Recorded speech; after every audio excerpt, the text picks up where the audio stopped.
다 같이 일어나셔서 하나님께서 오늘 주신 말씀 요한복음 10장 23절부터 27절까지의 말씀을 우리 한 절씩 교독하겠습니다. 예수께서 성전 안 솔로몬 행각에서 거니시니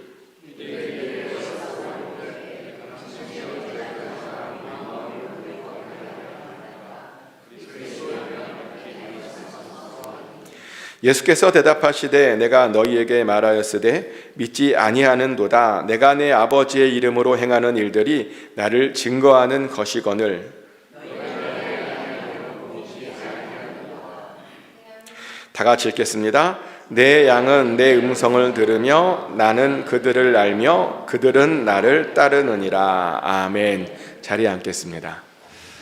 하나님의 평안이 이 시간 여러분 심령 가운데 함께 하시기를 예수 그리스도 이름으로 축복합니다. 어떤 목사님이 계셨는데요, 어느 날 그 아들이 그 목사님에게 이렇게 물어보았대요. 주일 아침마다 설교하기 전에 단위에서 머리 숙이고 뭐 하던데 뭐 하고 있는 거냐고 아들이 아버지에게 물어봤답니다. 그래서 그 질문에 그 아버지가요, 기특하니까, 참 기특한 질문 아니에요? 기특한 마음으로 이렇게 대답했다고 합니다. 아빠는 주님께 좋은 설교를 하게 해달라고 기도했었어 라고 대답을 했어요. 그랬더니 그 아들이 그 말을 듣고 깜짝 놀라서 이렇게 대답했답니다. 아버지도 기도응답을 못 받는 거냐고. 좀 늦게 웃으시는 분들은 좀 그 아들이 듣기에 아버지의 설교가 좋은 설교는 아니었던 것이죠. 사실 모든 목사님들이 좋은 말씀을 전하려고 애를 씁니다. 좋은 말씀을 위해 일주일 내내 말씀에 묵상하고요, 정말 간절히 기도하며 준비합니다. 그런데 그렇다고 항상 좋은 말씀을 전하는 것은 아닌 것 같습니다. 좋은 말씀을 전하는 게요, 언제나 어렵습니다. 저도 마찬가지입니다. 설교를 지금 한 20년이 좀 넘어가는데요, 여전히 설교가 제일 어렵습니다. 그러다 보니까 하도 어려워하니까 언젠가 어떤 사람이 그러더라고요. 목사님 대충 해도 된다고, 대충 해도 다 이해하고 그런다고 대충 하라고 저한테 그런 위로를 하는데, 근데 정말 큰일 날 소리죠. 설교를 어떻게 대충 준비합니까? 설교는 정성껏 최선을 다해서 준비해야 하는 겁니다. 어떤 목사님은 이런 말씀까지 하시더라고요. 설교자가 골방에서 힘들면 힘들수록 성도님들은 더 큰 은혜를 받는다, 그런 말을 하셨어요. 근데 동의하고요, 저는 설교 준비는 힘들어야 한다고 생각합니다. 어려워야 더 큰 은혜가 있다고 생각합니다. 근데 이렇게 말하면 어떤 또 분이 그래요. 무슨 설교 준비가 어렵냐고.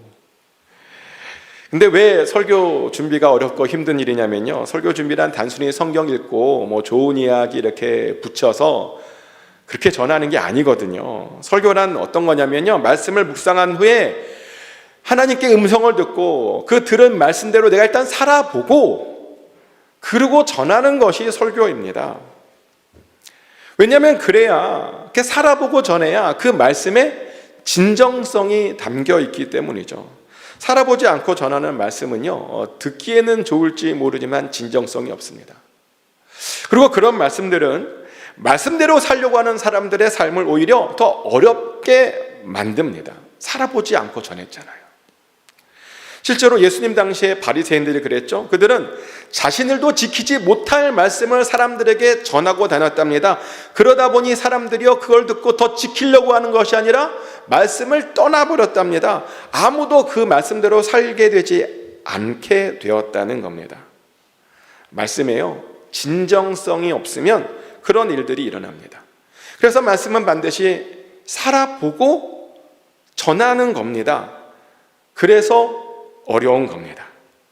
저는 이렇게 설교에 대한 많은 고민을 가지고 매주 하나님과 씨름을 합니다. 근데 그걸 아십니까? 예수님도 보니까 하나님의 말씀을 전하시면서 고민이 많으셨어요. 예수님의 고민은 뭐냐면 사람들이 예수의 말씀을 잘 이해하지 못하는 것이었습니다. 자꾸만 예수의 말씀을 엉뚱하게 오해하는 것이었습니다. 오늘 본문에도 보면 예수님께 말씀을 들었던 사람들이 예수님을 찾아와요. 그러면서 이렇게 따져요. 당신이 언제까지나 우리의 마음을 유혹하게 하려 하나이까? 그리스도이면 밝히 말씀하소서라고 따져요. 참 당황스러운 장면인데요. 왜냐하면 예수님은 이미 수없이 내가 그리스도다라고 말씀하셨어요. 말씀하지 않은 게 아닙니다. 이미 많이 말씀하셨다는 겁니다. 얼마나 많이 말씀하셨냐면요, 제가 요한복음 10장까지에 나오는 예수님께서 당신이 메시아다라고 한 사실에 그렇게 고백한 그런 말씀들을 한번 모아보았습니다. 요한복음 5장 24절 말씀이죠. 내가 진실로 진실로 너에게 이르노니 내 말을 듣고 또 나 보내신 이를 믿는 자는 영생을 얻었고 심판에 이르지 아니하나니 사망에서 생명으로 옮겼느니라. 아멘. 요한복음 5장 39절 말씀입니다. 너희가 성경에서 영생을 얻는 줄 생각하고 성경을 연구하거니와 이 성경이 곧 내게 대하여 증언하는 것이니라. 요한복음 6장 35절 말씀이죠. 나는 생명의 떡이니 내게 오는 자는 결코 줄이지 아니할 터이요 나를 믿는 자는 영원히 목마르지 아니하리라. 아멘. 요한복음 7장 37절부터 38절까지 말씀이죠. 누구든지 목마르거든 내게로 와서 마시라. 나를 믿는 자는 성경의 이름과 같이 그 배에서 생수의 강이 흘러나오리라. 요한복음 8장 12절 말씀이죠. 나는 세상의 빛이니 나를 따르는 자는 어둠에 다니지 아니하고 생명의 빛을 얻느니라. 요한복음 10장 9절 12절 말씀입니다. 내가 문이니 누구든지 나로 말미암아 들어가면 구원을 받고 또는 들어가며 나오며 꼴을 얻으리라. 도둑이 오는 것은 도둑질하고 죽이고 멸망시키려는 것뿐이요 내가 온 것은 양으로 생명을 얻게 하고 더 풍성히 얻게 하려는 것이라. 나는 선한 목자라. 선한 목자는 양들을 위하여 목숨을 버리거니와 삭구는 목자가 아니요 양도 제 양이 아니라 이리가 오는 것을 보면 양을 버리고 달아나나니 이리가 양을 물어가고 또 해치느니라. 아멘. 예수님께서 이렇게 굉장히 많이 이미 충분히 나는 너희들의 메시아야, 목자야, 빛이고 물이고 생명이야, 빵이야 라고 굉장히 많이 말씀을 하셨습니다. 그런데요, 그런 말씀을 들었는데도 이 유대인들이요, 당신이 그리스도면 제발 좀 말해달라고 또 얘기하는 겁니다. 그래서 이 말을 듣고 예수님께서 어이없어서 이렇게 대답하세요. 요한복음 10장 25절부터 27절까지의 말씀이죠. 예수께서 대답하시되 내가 너희에게 말하였으되 믿지 아니하는도다. 내가 내 아버지의 이름으로 행하는 일들이 나를 증언하는 것이거늘 너희가 내 양이 아니므로 믿지 아니하는도다. 내 양은 내 음성을 들으며 나는 그들을 알며 그들은 나를 따르느니라. 아멘. 이미 말씀하셨대요. 그런데 그들이 지금 믿지 않고 있는 것뿐이랍니다. 그리고 그렇게 믿지 못하는 이유가 뭐냐? 그들이 예수님의 양이 아니기 때문이라는 겁니다. 예수님의 양은요, 예수님의 음성을 듣는답니다. 그리고 예수님도 그들을 알고 그들도 예수님을 알고 있답니다. 예수님께서 이런 말씀하셨어요. 근데 굉장히 충격적인 말씀이죠. 왜냐하면 그들이 지금 누구냐면요, 예수님을 따르겠다고 찾아와서 당신이 메시아입니까? 라고 지금 물어보는 중이었거든요. 따르고 싶습니다. 알려주세요. 라고 물어보는 중이었습니다. 근데 예수님께서 그들에게 뭐라고 말한 거냐면 너희가 내 말을 믿지 않는 걸 보니까 너희는 아무래도 내 양이 아닌 것 같아. 라고 지금 말씀한 겁니다. 예수님을 따르겠다고 왔는데 어떤 사람은 따르고 있는데 예수님께서 너희는 내 양이 아니다 라고 말씀하신 겁니다. 근데 그럴 수 있다는 거죠. 그리고 요즘도 그런 사람들이 많습니다. 예수님을 따른다고 하는데 여전히 예수님을 의심합니다. 여전히 하나님을 의심합니다. 하나님의 말씀을 의심합니다. 하나님의 말씀이 잘 안 들린다고 불평합니다.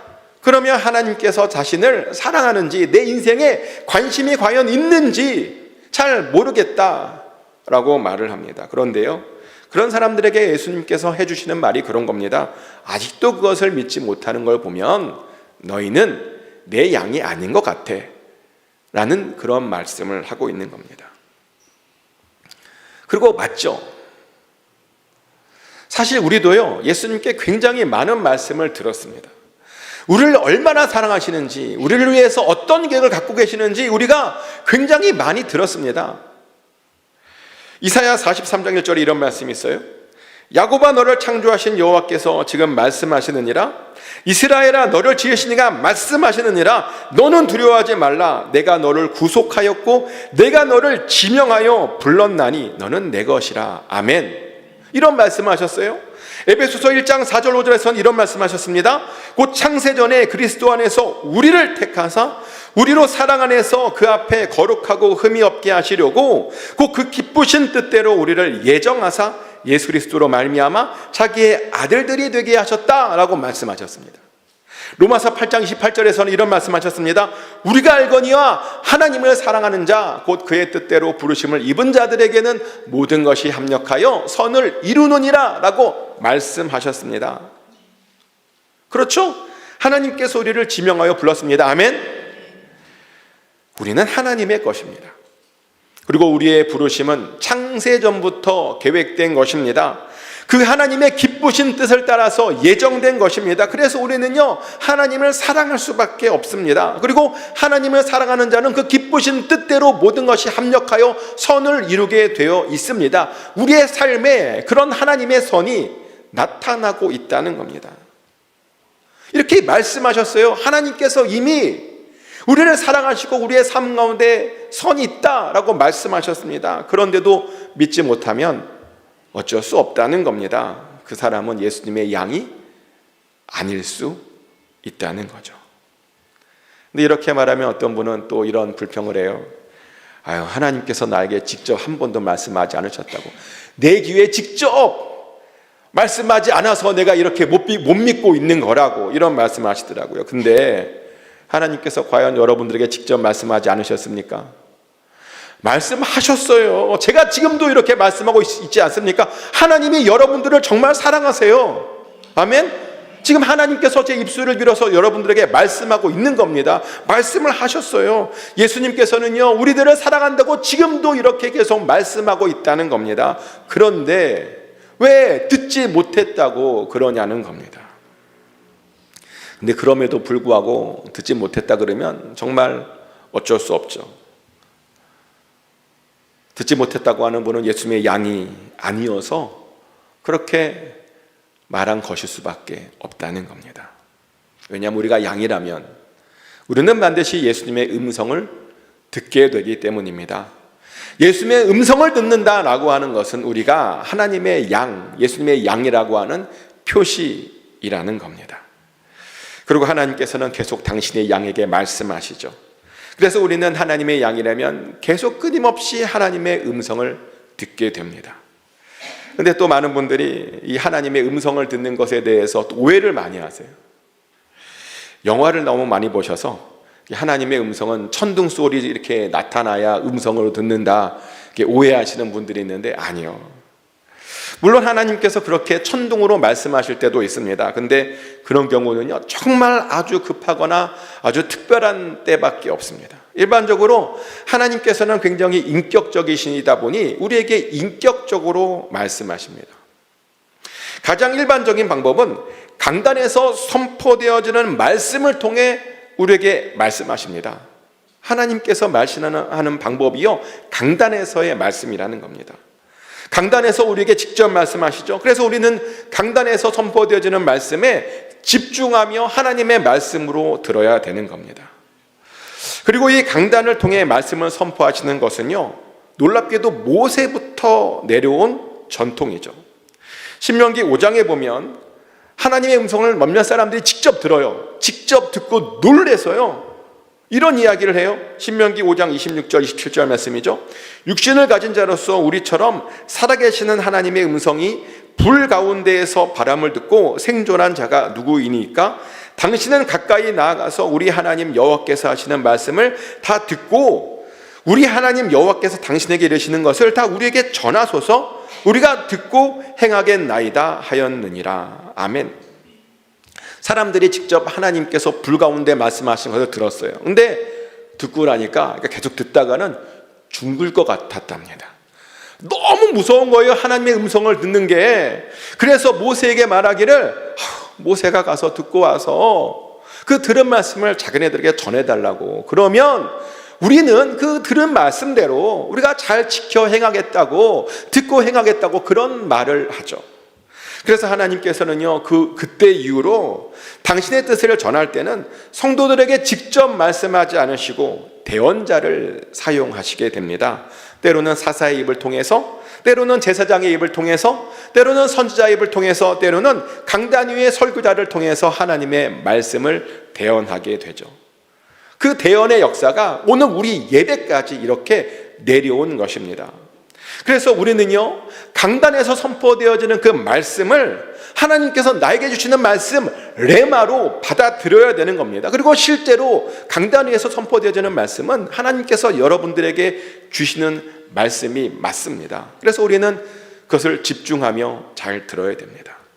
근데 그럴 때 단순히 귀로 들으시면 안 들립니다. 하나님의 말씀은 영으로 들어야 되는 겁니다. 그게 바로 영과 진리로 예배드리는 거잖아요.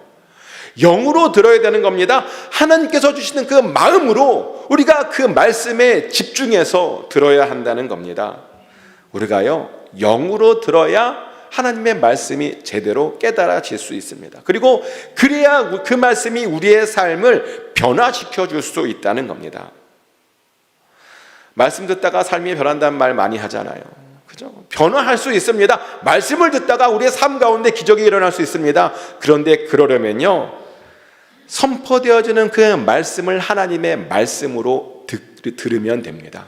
그러면 정말 기적이 일어나고 표적이 일어나고 우리의 삶 가운데 놀라운 변화가 일어나게 된다는 것이죠. 또 하나님은 어떻게 말씀하시냐면 우리가 매일 읽는 성경을 통해서도 말씀하십니다. 근데 질문입니다. 어떻게 성경을 매일 읽으십니까? 매일 우리가 읽는 성경을 통해서 말씀하시는데 성경을 매일 읽느냐는 겁니다. 많은 분들이요, 성경을 안 읽고 있음에도 불구하고 별일이 없으니까 나름 잘 사는 줄 착각합니다. 성경은 안 읽어도 뭐 큰 문제가 없어 보이니까 이 정도면 괜찮게 사는 것 아니냐라고 오해를 합니다. 그런데요, 시편 50편 21절 22절에 이런 말씀이 있습니다. 읽어드리겠습니다. 내가 이 일을 행하여도 내가 잠잠하였더니 내가 나를 너와 같은 줄로 생각하였도다. 그러나 내가 너를 책망하여 내 죄를 내 눈앞에 낱낱이 드러내리라 하시는도다. 하나님을 잊어버린 너희여, 이제 이를 생각하라. 그렇지 아니하면 내가 너희를 찢으리니 건질 자 없으리라.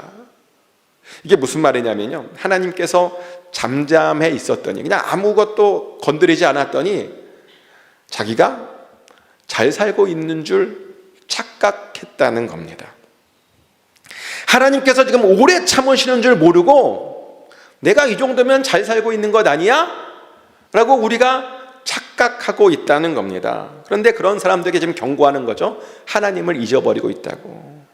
너희는 하나님을 잊어버린 세대라고 지금 경고하고 있는 겁니다. 하나님의 말씀을 읽지 않은 그 세대에게 동일하게 저는 경고하고 있다고 저는 생각합니다. 우리는 성경을 안 읽어서 하나님의 인내를 시험하면 안 됩니다. 아무런 일이 안 일어났다고 문제가 없는 게 아닙니다. 하나님께서 참고 계시는 겁니다.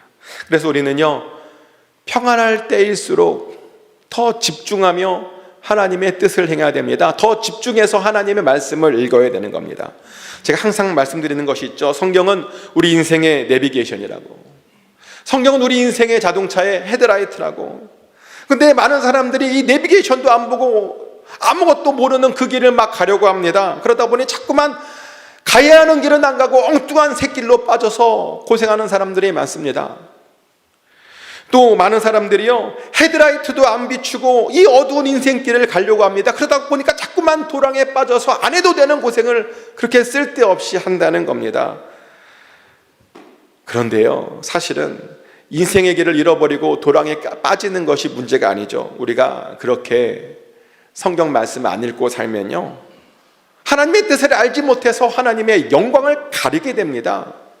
세상 사람들이 우리를 욕하게 되고 더 나아가 우리를 보고 하나님을 욕하게 된다는 겁니다. 하나님의 영광을 돌려도 시원찮은데 우리가 하나님께 올라갈 영광을 가로막게 된다는 겁니다.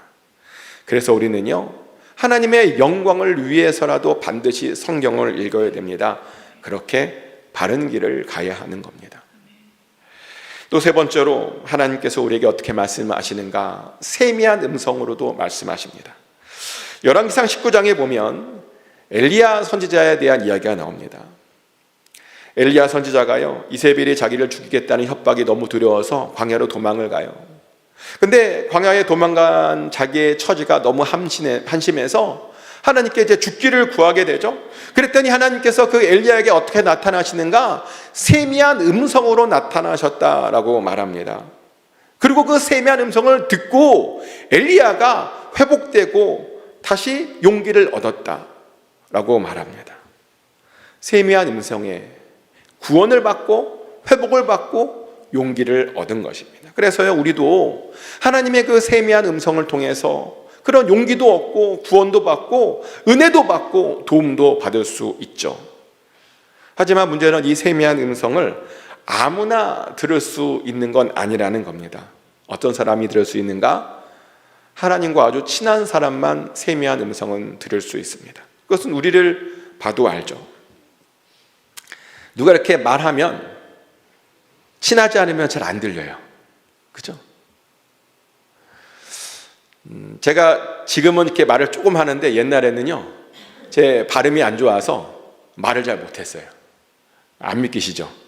제가 발음이 너무 안 좋아갖고 이렇게 말을 하면 사람들이 잘 못 알아들으니까 말하는 게 너무나 싫고 두렵고 뭐 그런 시절이 있었는데, 근데 저희 가족은요, 제가 뭘 말을 해도 다 알아들어주는 거예요. 제가 막 발음이 막 이상하게 해도 뭐 작게 말해도 대충 말해도 그냥 척하면 척인 거예요.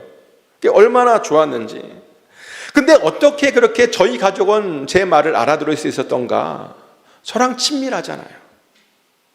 친밀하니까 그 목소리를 아니까 알아들을 수 있는 것이었습니다. 근데 하나님의 음성도 마찬가지입니다. 하나님과의 관계가 친밀해지면요, 하나님께서 아무리 작게 말해도 우리는 그것을 분명히 알아들을 수 있습니다. 다 알아들을 수 있습니다. 그래서 하나님의 음성을 들으려면 일단 하나님과 친해져야 됩니다. 왜냐하면 그래야 들리거든요. 그래야 들을 수 있습니다. 하나님께서는 이렇게 주로 세 가지 방법으로 우리에게 말씀하십니다. 물론 그 외에도 하나님께서 뭐 다른 방법도 있어요. 예를 들어서 뭐 갑자기 당나귀가 말을 해서 듣게 하시기도 하시고, 그죠? 또 어떤 때는 어떤 상황을 통해서 말씀하시기도 하시고, 또 어떤 때는 우리 주변의 사람의 입술을 통해서 우리에게 깨닫게 하시고 말씀하게 하실 때도 있습니다. 근데 문제는 하나님께서 그렇게 많이 말씀하시는데 어떤 사람들은 오늘 본문에 나오는 사람들처럼 하나님 안 말했다고, 자꾸만 말해달라고, 말했는데 또 말해달라고, 또 말해달라고 그런 사람들이 있다는 겁니다. 하나님께서 말씀하셨는데 그 말씀했다라고 하는 것을 깨닫지 못하는 겁니다. 듣지 못했다고 하나님께 따지더라는 겁니다. 그런데 이렇게 듣지 못했다고 따지는 사람들은 어떤 사람들이냐? 믿음 없는 사람들이죠. 믿음 없는 사람들. 믿음이 없으니까 못 들은 거잖아요. 오늘 본문의 유대인들도 믿음이 없다 보니 예수님께 그렇게 따진 겁니다. 근데 따지기만 한 게 아니고요, 그들은 심지어 예수님께 돌까지 던지려고 하더라고요. 요한복음 10장 30절 31절 말씀이죠. 나와 아버지는 하나이니라 하신데 유대인들이 다시 돌을 들어 치려 하거늘. 예수님이 이제 설명하는 거예요. 야, 너가 못 들었다고? 하나님과 나는 하나야? 그렇게 말씀해 주셨어요. 메시아라고 다시 한번 말씀해 준 거예요. 근데 그 말을 듣더니 그 말 때문에 예수님을 돌을 들어서 치려고 했다는 겁니다. 무서운 이야기죠. 믿음이 없으면 말을 해도 못 듣고 못 들었을 뿐만 아니라 예수님을 공격하는 겁니다. 예수님께 따지고 예수님께 대적하게 된다는 겁니다. 예수님의 몸된 교회를 핍박하는 그런 사람이 된다는 겁니다. 정말 안타까운 이야기죠. 하지만 예수님은 그럼에도 불구하고 우리가 예수님이 사랑이 많으시잖아요. 인자가 많으시죠. 그래서 예수님께서는 또 자기를 그렇게 공격하라고 하는 그들에게 왜 자기가 메시아인지 또 얘기를 또 계속 하시는 거예요. 포기하지 않으십니다. 예수님은요, 그 사람들조차도 포기하지 않으시고 어떻게든 그들을 구원해 주시려고 하시죠. 제발 그들이 자신을 믿어주기를, 왜 자신이 메시아인지를 그렇게 또 말씀해 주십니다. 그런데 그들의 반응은요, 역시나였습니다. 예수님께서 그렇게 설명하는데 참남하다고 말하며 또 거절을 합니다. 그래서 그 거절에 예수님께서 마지막 기회라도 주려듯 이렇게 말씀하시죠. 요한복음 10장 37절 38절 말씀이죠. 만일 내가 내 아버지의 일을 행하지 아니하거든 나를 믿지 말려니와 내가 행하거든 나를 믿지 아니할지라도 그 이름 믿으라. 그러면 너희가 아버지께서 내 안에 계시고 내가 아버지 안에 있음을 깨달아 알리라 하시니. 아멘. 예수님의 말씀을 믿지 못하겠으면 지금 하나님께서 예수님을 통해서 하는 그 일들을 보고 제발 믿으라는 겁니다. 하나님의 뜻을 직접 듣지 못하겠으면 지금 주변에서 하나님께서 무엇을 하고 계신지를 보고 깨달으라는 겁니다. 그러면 하나님을 만날 수 있답니다. 좀 보라는 거예요. 보라는 겁니다. 근데 정말 그래요. 우리가요, 우리 주변에 일어나는 일들만 제대로 봐도 하나님이 하나님인 것을 알 수 있습니다. 그리고 하나님께서 무엇을 하고 계신지도 알 수 있습니다. 하나님의 뜻과 계획도 알 수 있다는 겁니다. 저는 그것을 깨달을 때가 많습니다. 주변에서 일어나는 일들을 통해서 하나님의 뜻과 계획을 알 때가 너무나 많습니다. 최근에 우리 교회를 향한 하나님의 뜻을 하나 알게 된 일이 있었는데요. 아시는 분들은 아시겠지만 우리 교회는 사우스 산호세에서 아주 중요한 역할을 감당하고 있더라고요. 언젠가 산호세 지역에 영적 지형도를 한번 그려본 적이 있습니다. 별걸 다 그리죠? 제가 별걸 다 그려요. 영적 지형도를 한번 그려봤는데, 그랬더니 조금 하나님의 일을 한다는 교회는 전부 다 산호세 북쪽에만 있더라고요. 산호세 중간에도 없고요. 산호세 동서쪽도 없고 그러더라고요. 그렇게 별로 없는 상황에서 우리 교회가요, 이 남쪽에서 굉장히 중요한 역할을 하고 있었습니다. 실제로 우리 교회 새벽 예배는요, 이 지역 사람들이 굉장히 좋아하는 새벽 예배입니다. 우리 교회 새벽 예배는 정말 재밌는 건데 우리 교회 교인들보다 타교회 교인분들이 더 많은 새벽 예배이죠. 근데 새벽 예배에 나오시는 분 중 한 분이 저에게 이런 이야기를 하시는 거예요. 자기네 교회는 새벽 예배가 가고 싶은데 너무 멀어서 못 간다고. 근데 가까운 곳에서 이렇게 새벽 예배를 드릴 수 있는 곳이 있어서 얼마나 감사하고 좋은지 모른다고, 너무 감사하다고 저한테 막 감사를 얘기하는 거죠. 또 언젠가는 어떤 암투병 하시는 분이 새벽 예배를 오시다가 기도하시겠답니다. 자기 암이 있는데 좀 기도를 해야 되겠다고 기도를 하셨어요. 그래서 같이 열심히 새벽에 나와서 기도를 했는데 한 3달 정도 같이 기도하시더니 암이 너무 좋아지셨다고, 이제 안 와도 되겠다고 더 와야 될 것 같은데 이제 안 와도 되겠다고 그러신 분도 계셨습니다. 근데 그 이야기를 듣고도 감사했습니다. 이렇게 우리 교회는 새벽 예배를 통해서 이 지역을 섬기고 있더라고요. 그렇게 하나님께서 이 사우스 산호세에서 어떤 영적 그런 능력을 우리가 감당하기를 원하시고 그렇게 사용하고 계셨습니다. 그렇게 이 지역에서 꼭 필요한 교회가 되어가고 있는 중입니다. 이렇게 저는 우리 교회 주변의 일들을 통해서 하나님께서 이 교회를 세우신 하나님의 뜻과 계획을 발견하고 있습니다. 그리고 또한 저는 제 주변에서 일어나는 일들을 통해서도 또한 하나님의 살아계심을 알게 되고 하나님의 뜻과 계획을 알아가고 있는 중입니다. 저는 제 주변에 일어나는 일들에 민감해지려고 노력합니다. 그냥 민감해져야 아는 거거든요. 그래서 뭘 하냐면요, 제가 매주 칼럼을 씁니다. 주보에 쓰고 있죠. 근데 제가 쓰고 있는 칼럼의 제목이 혹시 뭔지 아십니까? 주보 보시면 컨닝인데 산호세를 살아가며 라는 제목으로 쓰고 있죠. 제가 한 주 동안 이곳 산호세에서 살면서 하나님께서 제 주변에 행하시는 일들을 칼럼으로 기록하는 건데요, 그러면서 기록하면서 하나님께서 지금 어떤 일을 하고 계신지, 저를 통해서 무엇을 원하시는지를 제가 깨달아 알려고 그렇게 칼럼을 지금 기록하고 있는 중입니다. 칼럼에도 썼지만 지난주에도 정말 놀라운 은혜가 있었습니다. 제가 목사님들과 2주에 한 번씩 코칭을 같이 하고 있는데 그 코칭을 하면서 하나님의 뜻과 계획을 다시 한번 깨닫게 되었습니다. 그리고 우리가 성도님들을 어떻게 섬겨야 되는지, 목사로서 어떻게 성도님들을 만나고 섬겨야 되는지를 다시 한번 결단하는 그런 귀한 시간을 가졌었습니다. 이렇게 하나님께서는요, 제 주변에서 역사하시고 저와 동행하시며 그렇게 하나님의 뜻과 계획을 계속 말씀해 주고 계십니다. 그런데요, 하나님께서는 여러분들에게도 그렇게 하고 계십니다. 여러분 주변에서 동행하고 계시며 계속 말씀하고 계십니다. 그것을 깨닫길 원하십니다. 하나님께서 여러분들을 얼마나 사랑하는지를 깨달아 알기를 원하신다는 겁니다. 하지만 안타까운 것은 뭐냐면, 그렇게 하나님께서 나타나시고 계심에도 불구하고 많은 사람들이 별로 관심이 없습니다. 내 주변에서 무슨 일이 일어나고 있는지 보려고 하지도 않고 관심도 없습니다.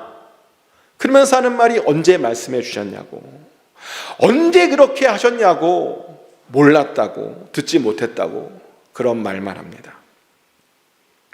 그러면 안 됩니다. 왜냐하면 그런 일은 예수님의 양이 아닌 사람들이 하는 일이기 때문입니다. 양은 그런 일을 하면 안 됩니다. 하나님은 계속 말씀하고 계십니다. 지금도 말씀하고 계십니다. 그리고 그것을 우리가 깨닫게 원하십니다. 우리를 얼마나 사랑하시는지, 우리가 어떻게 살기 원하시는지 우리가 그것을 깨닫기를 원하십니다. 축복하는 것은 그 강단에서 선포되어지는 말씀과 또 매일 성경 읽기와 하나님의 그 세미한 음성을 통해서 하나님의 말씀을 꼭 들으시기를 축복합니다. 그래서 그리고 또 여러분 주변에 일어난 일들을 통해서 하나님의 뜻과 계획을 알게 되기를 축복합니다. 그래서 믿음이 더욱더 깊어져서 우리 모두가 예수님의 양으로 인정받게 되시기를 예수 그리스도 이름으로 축복합니다. 같이 기도하기를 원하는데요, 오늘 하나님께서 여러분에게 주신 말씀이 있었을 겁니다. 그 말씀 다시 한번 묵상하시면서 어떤 말씀을 나에게 주셨는지, 내가 무엇을 깨닫게 원하시는지, 내가 어떻게 살기를 원하시는지 깨닫게 해달라고, 그리고 그 뜻대로 살게 해달라고 기도해 주셨으면 좋겠습니다. 하나님의 양으로, 예수님의 양으로 인정받기를, 깨달아서 그것을 인정받기를 원합니다 라고 그렇게 고백했으면 좋겠습니다. 우리 다 같이 크게 기도하겠습니다. 하나님 아버지, 이 시간 하나님께서 말씀하여 주셨는데 아버지, 그 말씀을 우리가 듣고 깨닫기를 원합니다. 어떤 사람들처럼 하나님께서 말씀하지 않으셨습니다, 하나님께서 저에게 아무런 관심이 없습니다 라고 불평하고 원망하고 하나님을 대적하는 것이 아니라, 하나님께 주신 말씀을 붙잡고, 그것이 비록 세미한 음성일지라도 우리가 붙잡고 나아가 하나님이 우리를 얼마나 사랑하시는지를 깨달아서 항상 하나님의 안에 있기를 아버지 다짐하는 우리 모두가 되게 하여 주시옵소서. 하나님께서 메시아임을, 예수 그리스도께서 메시아임을 다시 한번 깨닫게 하시고, 우리의 모든 전 삶을 들여서 하나님을 다시 한번 섬기겠나라고 다짐하는 그런 시간이 되게 하여 주시옵소서. 아버지, 우리가 우리의 영적 눈이 밝아지게 하여 주시옵소서. 우리 주변에서 일어나는 일들을 보게 하여 주시옵소서. 그 일을 동참케 하여 주시옵소서. 그래서 하나님의 마음을 시원케 해드리고 하나님을 기쁘시게 하는 우리 모두가 되게 하여 주시옵소서. 그렇게 양으로 인정받기를 원합니다. 그렇게 하나님의 아들로, 하나님의 딸들로 인정받기를 원합니다. 하나님의 군사로 인정받을 수 있기 원합니다. 우리를 사용하여 주시옵소서. 우리를 인도하여 주시옵소서. 사랑의 하나님, 어떤 자들은 하나님의 말씀을 듣고서도 하나님의 말씀인 줄 깨닫지 못했다고 합니다. 그러나 우리는 하나님의 말씀을 하나님의 말씀으로 깨닫게 해주시니 감사드립니다. 항상 하나님의 말씀에 민감하게 반응하게 하시고, 우리 주변에서 일어나는 일들을 통해 하나님의 사랑과 뜻과 계획을 깨달아 그 일에 동참하는 우리 모두가 되게 하여 주시옵소서. 그리고 그것을 통해서 예수 그리스도의 양으로 인정받는 우리 모두가 되게 하여 주시옵소서. 그렇게 우리를 인도하여 주실 줄 믿습니다. 예수 그리스도 이름으로 기도드립니다.